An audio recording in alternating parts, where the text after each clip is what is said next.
নমস্কার সবাইকে। আমার চ্যানেলে তোমাদের সকলকে অনেক অনেক স্বাগত।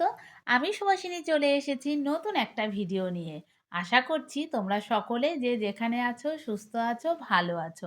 আমিও কিন্তু ভীষণই ভালো আছি। আর এই ভিডিওটা শুক্রবার দিনের ভিডিও। সেদিন আমার কাজ হয়ে গেছিলো তাড়াতাড়ি। তো আমি কাজের ওখান থেকে বেরিয়ে পড়েছিলাম।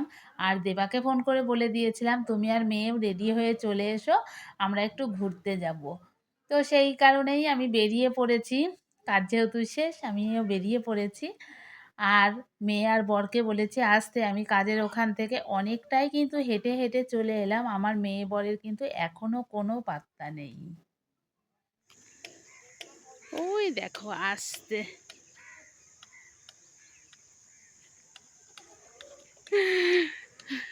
আর ওটা কি করছে দেখো পেছনে বসে বসে।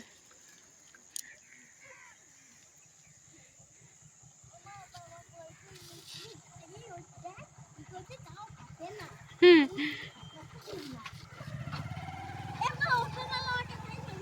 আমাকে ছাড়াই চলে যাবে। তোর বাবা তো সবসময় তাই করে। তো আমরা এখন চলে যাচ্ছি ঘুরতে। কোথায় যাচ্ছি তোমরা দেখতে থাকো। আসলে কয়েকদিন আগেই তো মেয়ের পরীক্ষা শেষ হলো। মেয়েকে বলেছিলাম পরীক্ষাটা ঠিকঠাক করে দে, তারপরে তোকে ঘুরতে নিয়ে যাব। আসলে সবসময় তো আমার মেয়ে শুধু এখানে যাব সেখানে যাব বায়না ধরে।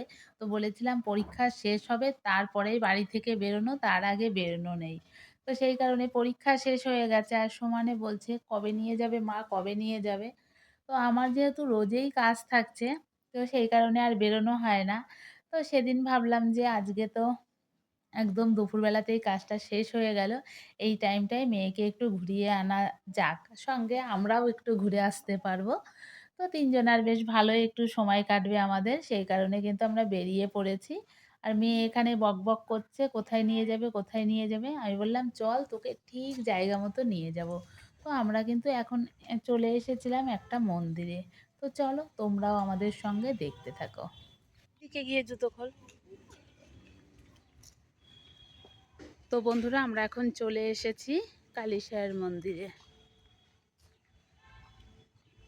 কিন্তু মন্দিরটা বন্ধ আছে।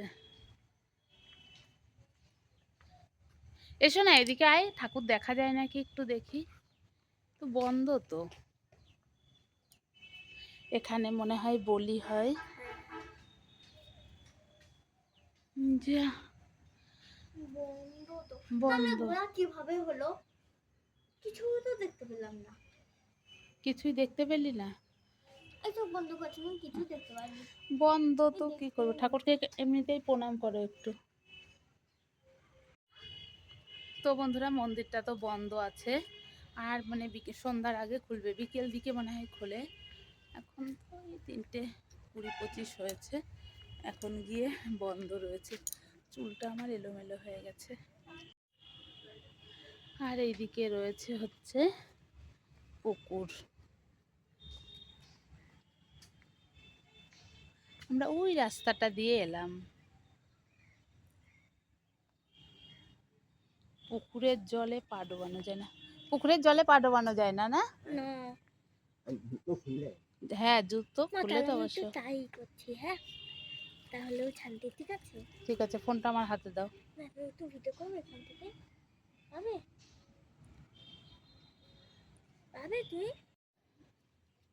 তো এদিকে আবার আমার মেয়ের একটু পা বাবু পা না, হাত একটু দাও। ওই যে ওই লোকটা বলছি না, দাও তাহলে। মাথায় একটু জল দেয়। নিচে যাবে না, পড়ে যাবে কিন্তু। এসো, এসো। এখানটা না না, চলে এসো। সবসময় তো বাহানা কেন? তো বন্ধুরা আমার মেয়ে তো প্রচন্ড পরিমাণে রেগে গেছে। ওই যে ও মন্দির দেখতে পায়নি আর বলেছে আর কোথাও ঘুরতে নিয়ে যাব না তাই। আর তেঁতুল গাছটা দেখো কত বড়, কত মোটা গোড়াটা। হ্যাঁ, গোড়াটা দেখো কত মোটা।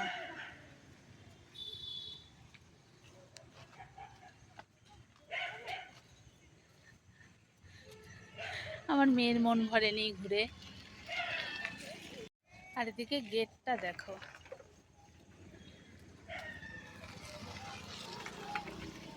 অন্যরকম একটা গেট। তো বন্ধুরা মন্দির থেকে বেরিয়ে পড়েছি। ওখানে তো দেখতেই পেলে যে ঠাকুরটা আমরা দেখতে পেলাম না। তো ভাবলাম ঠাকুর তো আর দেখা হলো না, এবার আমরা যাব মেলার মাঠে। আর আমরা এখন সৃজনীর সামনে দিয়ে যাচ্ছি, আর এখানে আজকে কোনো অনুষ্ঠান আছে মনে হয়। তো সেই কারণেই এত ভিড় রয়েছে। আর এবার তো মেলা শুনেছি যে বেশ ভালোই হবে। তো তাই ভাবলাম যে মেলার শেষ প্রস্তুতিটাও একটু দেখে আসি আর তোমাদের সঙ্গেও একটু শেয়ার করি। প্রতিবারই মেলা হয়, কিন্তু এবার নাকি আগের মতোই মেলা হবে। তো ৫ বছর পরে আগের মতো আগের জায়গায় মেলা হবে। একটু অন্যরকম অনুভূতি সবারই রয়েছে, বোলপুরবাসীদের আর কি। তো সেই জন্যই চলে গেলাম যে মেলার কেমন প্রস্তুতি কি চলছে সেগুলোই দেখার জন্য। তো গিয়ে দেখছি যে অনেকটা জায়গা জুড়ে, মানে পুরোটা, এবার কিন্তু পুরোটা জায়গা জুড়েই মেলাটা হবে। আর খুবই ভালোভাবে হবে। যেটা আমি শুনেছি। সেটাই তোমাদেরকে বলছি আরকি। তো রাস্তা দিয়ে যেতে, যেতেই আমি কিন্তু দেখছি আর তোমাদেরকে দেখাচ্ছি যে মেলা এবার পুরোটা জায়গা জুড়ে হবে কি হবে না। তো সবকিছু দেখে এটাই মনে হলো যে এই গত কয়েক বছর মেলাটা যেভাবে হচ্ছিল তার থেকে এবার যথেষ্ট ভালোভাবেই হবে। তো বন্ধুরা তোমরা যারা শান্তিনিকেতন পৌষ মেলায় আসতে চাও তারা অবশ্যই আসতে পারো। এবছর কিন্তু খুবই ভালোভাবে মেলাটা হবে শুনছি, আবার দেখতেও পাচ্ছি। তো গত কয়েক বছর এরকমভাবে মেলাটা হয়নি, ঠিকঠাক জায়গায় হয়নি, মানে মেলার যে জায়গাটা সেটা হয়নি। শান্তিনিকেতন কর্তৃপক্ষও কিন্তু মেলাটা উদ্যোগ নিয়ে করেনি, এবছর সেগুলো কিন্তু হচ্ছে। তো এবার শুনেছি খুবই ভালো মেলা হবে, তোমরা যারা আসতে চাও আসতে পারো। আর এই ভিডিওর মাধ্যমে তো আর অতটা দেখানো সম্ভব না। যতটুকু সম্ভব আমি ততটুকুই একটু তুলে ধরার চেষ্টা করেছি। আর বাদবাকিটা তোমাদেরকে তো এসে দেখতে হবে কত বড় মেলা হবে কি হবে না। তো এবার কিন্তু পুরো মেলার এরিয়াটা জুড়েই মেলা হবে। তো যাই হোক, দেখতেই পেলে তোমরা কতটা এরিয়া, আরও অনেকটাই এরিয়া আছে, অতটা আমি আর তোমাদেরকে দেখাচ্ছি না। তো আমরা এখান থেকে কিন্তু বেরিয়ে চলে গেছিলাম একটা চপের দোকানে। এত তো ঘোরাঘুরি হলো, এর মাঝে কিছু তো খাওয়া হয়নি। এখানে খাই সেখানে খাই করে, করে আর কিছু খাওয়া হয়নি। চলে গেলাম একটা চপের দোকান। বিকেলবেলা হলেই তো মনে হয় যে একটু তেলে ভাজা কিছু খাই। তো তো চপের দোকানে চলে এসেছি, আর এখানে কিন্তু গরম, গরম টমেটোর চপ ভাজা হচ্ছিল। তো আমরা কিন্তু টমেটোর চপ নিইনি। বললাম যে মুড়ি দিয়ে আলুর চপই বেশি ভালো লাগে। সেই কারণেই আর টমেটোর চপ নিইনি। আমি বললাম যে টমেটোর চপটা মনে হয় টক, টক হবে। আর এখানে ভাজাও হয়নি। এই চপটা নিতে গেলে আমাদেরকে ওয়েট করতে হতো। সেই কারণেই কিন্তু আমরা ওখান থেকে আলুর চপ নিয়ে নিলাম। আর মেয়ে কিন্তু একটা ভেজিটেবল চপ খেয়ে নিয়েছিল। তো বাড়ি চলে এলাম আমরা চপ নিয়ে। তো আজকের ভিডিওটা তোমাদের কেমন লাগলো? ভালো লাগলে লাইক, কমেন্ট, শেয়ার করে আমার পাশে থেকো। চলো তাহলে আবার দেখা হচ্ছে পরের ভিডিওতে। ততক্ষণের জন্য টাটা।